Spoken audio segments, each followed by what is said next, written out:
بسم الله الرحمن الرحيم قل أعوذ برب الناس ملك الناس إله الناس من شر الوسواس الخناس الذي يوسوس في صدور الناس من الجنة والناس বলুন,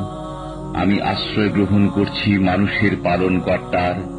মানুষের অধিপতির, মানুষের মাবুদের, তার অনিষ্ট থেকে,